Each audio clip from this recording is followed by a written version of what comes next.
नमस्कार दोस्तों। आज काफ़ी दिनों बाद वापस हम अपनी उसी सीरीज़ पे फोकस कर रहे हैं क्योंकि कुछ पर्सनल रीज़नों के वजह से जो है काफ़ी दिनों तक वीडियो नहीं डल पाई। कुछ ऐसा काम आ गया था तो बिल्कुल समय नहीं दे पा रही थी, लेकिन अब ये सीरीज़ फिर से स्टार्ट हो चुकी है। तो चलिए इसी सीरीज़ में आज शायद 10वां भाग है इस सीरीज़ का। इसी सीरीज़ में हम बात करेंगे गायत्री महामंत्र के जो लोगों के द्वारा जो अनुभव हुए हैं, उसी पे हम चर्चा करते हुए श्री शोभाराम गोप शंकरपुर जी की अनुभव को जानेंगे और उस पे फोकस करते हैं। श्री शोभाराम गोप शंकरपुर से हैं। इनका कहना है, हमारा भतीजा राम किशोर बड़े उत्साही स्वभाव का था। सब कामों में आगे रहता था। साथियों को पहलवानी करने का शौक हुआ तो वह भी अखाड़े जाने लगा। दुकान का काम करते हुए भी प्राइवेट मैट्रिक परीक्षा देने की ठानी। रात भर पढ़ता रहता। एक साल फेल होकर दूसरे साल सेकंड क्लास में पास हो गया। कीर्तन मंडली में नियमित रूप से जाता। किसी का ब्याह कारज होता तो राम किशोर की लोग खुशामद करते। जब वह पहुंच गया तो समझना चाहिए कि सब काम पूरा हो गया। उसका उत्साह, परिश्रम और प्रबंध तथा चतुरता देखते ही बनता था। 4 वर्ष हो गए। न जाने क्या आकस्मिक घटना घटी कि वह पागल हो गया। कहाँ तो वह सबकी पार लगाता था, कहाँ उसके लिए एक आदमी बधुआ रखने की ज़रूरत पड़ गई।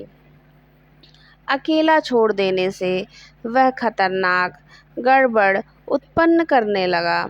घर के सब लोग अधिक चिंतित थे क्योंकि अकेला कमाने वाला, 5 सेर अनाज नित्य खाने वाला कुटुंब गुजारा कैसे हो। साथ ही उसके उपद्रवों की देखभाल वैद्य, ओझा आदि की मिन्नत और भेंट। इस स्थिति से घर वालों के अतिरिक्त मोहल्ला, पड़ोस के लोग, नाते रिश्तेदार सब कोई दुखी थे। उसके पागल हो जाने के संबंध में लोगों के तरह तरह के अनुभव थे। कोई कहता था अधिक पढ़ने से पागल हुआ है। किसी की समझ में अधिक व्यायाम करना और घी दूध से वंचित रहना इसका कारण है। कोई कहता ब्रह्मचर्य पर ध्यान न देने का परिणाम है। किसी का मत था कि किन्हीं देवी देवता का प्रकोप है या किसी शत्रु ने मंत्र चलवाकर ऐसा करा दिया। जितने मुंह उतनी बातें। जिसने जो उपाय बताया वही किया गया। दिमाग को ताकत देने वाली दवाएं खिलाईं। ओझा सयानों ने जो कुछ बताया वह सब किया गया। मेहंदीपुर में बालाजी के दर्शन कराए पर किसी से कुछ फायदा न हुआ। 1.5 वर्ष बराबर यही दशा रही। इतने दिनों में लड़के की तथा उसके घर की जो दयनीय दशा हो गई, उसे देखकर सुनने वालों को भी रोना आता था। लोग यथासंभव सहायता भी करते, पर रीता कुआं पत्तों से नहीं पटता। परिस्थिति दिन प्रतिदिन सोचनीय होती जा रही थी। ईश्वर को जब किसी का भला करना होता है तो उसका निमित्त बना देते हैं। पड़ोस में एक सज्जन के यहाँ रिश्तेदार आए। वे गायत्री के बड़े भक्त थे। प्रातःकाल बहुत तड़के उठकर गायत्री का जप करते थे।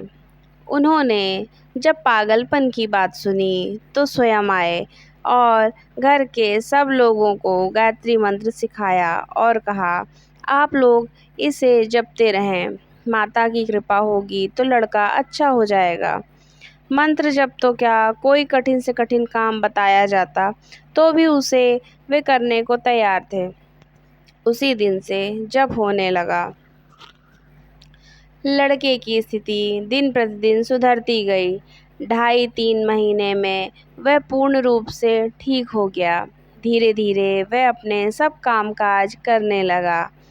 अब उसमें कोई लक्षण ऐसा नहीं है जिससे यह कहा जा सके कि यह कभी पागल रहा होगा। हाँ, उसका स्वास्थ्य पहले जैसा अच्छा था, अब वैसा नहीं है। गायत्री के इस चमत्कार को देखकर अब अनेक मनुष्य उपासना करने लगे हैं। एक लड़का जो आरंभ से ही कुछ बेवकूफ़ और आवारा सा था, पिताजी की साधना के प्रभाव से बहुत कुछ सुधरने लगा है। हमारे कुल गुरुजी भी गायत्री की बड़ी महिमा बताया करते हैं। वे कहते हैं कि राम किशोर के अच्छा होने की बात साधारण सी है। इस मंत्र के द्वारा सब संकट कट जाते हैं। तो ऐसी है गायत्री महामंत्र की महिमा। तो ये रहा हमारा 10वां भाग इसी सीरीज़ का, और इसी सीरीज़ में आगे की जो भी अनुभव हैं लोगों के, वो हम दिन प्रतिदिन ऐसे ही आप लोगों के साथ साझा करते रहेंगे। तो बने रहिए हमारे साथ। तब तक के लिए नमस्कार।